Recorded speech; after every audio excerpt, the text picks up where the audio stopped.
காணும் பொங்கலையொட்டி வண்டலூர் அறிஞர் அண்ணா உயிரியல் பூங்காவில் மக்கள் கூட்டம் அலைமோதுகிறது. இது பற்றிய விவரங்களை செய்தியாளர் மீரான் வழங்க கேட்கலாம். மீரான், வணக்கம். தற்போது மக்கள் கூட்டம் எவ்வாறு இருக்கிறது? பாதுகாப்பு ஏற்பாடுகள் என்ன மேற்கொள்ளப்பட்டுள்ளது? வணக்கம். காணும் பொங்கல் தமிழகம் முழுவதும் உற்சாகமாக கொண்டாடப்பட்டு வருகிறது. சுற்றுலா தலங்களில் மக்கள் கூட்டமானது அலைமோதுகிறது.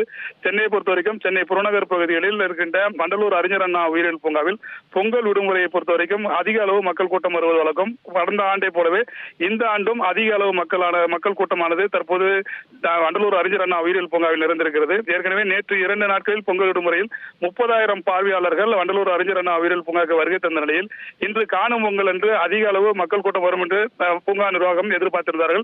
அதே போல சற்று முன்னர் வரை 20,000க்கும் மேற்பட்டவர்கள் அந்த வண்டலூர் அறிஞர் அண்ணா உயிரியல் பூங்காவுக்கு வருகை தந்திருக்கிறார்கள். ஏராளமான பொதுமக்கள் வந்து அந்த வண்டலூர் அறிஞர் அண்ணாவில் இருக்கின்ற விலங்குகள், பறவைகளை பார்த்து ரசித்து செல்கின்றனர்.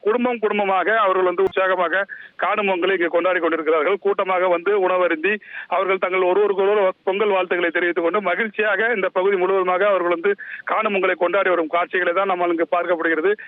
தற்போது வரை 20,000க்கும் மேற்பட்டவர்கள் வந்திருக்கிறார்கள். இந்த ஆண்டு வந்து பொங்கல் பண்டிகை போது சுமார் 75,000க்கும் அதிகமான பார்வையாளர்கள் வருவார்கள் என வண்டலூர் அறிஞர் அண்ணா உயிரியல் பூங்கா நிர்வாகம் எதிர்பார்த்திருந்தது. அதே போல அதிக அளவு மக்கள் கூட்டமாக வந்திருக்கிறார்கள். பொதுமக்கள் வசதிக்கு ஏற்ப அவர்களுக்கு குடிநீர் வசதி, கழிவு வசதி போன்ற வசதிகள் செய்து தரப்பட்டிருக்கிறது. பாதுகாப்பு ஏற்பாடுகளும் வனத்துறை மற்றும் காவல்துறை மூலமாக செய்யப்பட்டிருக்கிறது. அதிக அளவு மக்கள் கூட்டமானது தற்போது வண்டலூர் அறிஞர் அண்ணா உயிரியல் பூங்காவில் காணும் பொங்கலை கொண்டாடி வருகிறார்கள். தகவல்களை வழங்கியதற்கு நன்றி மீரான்.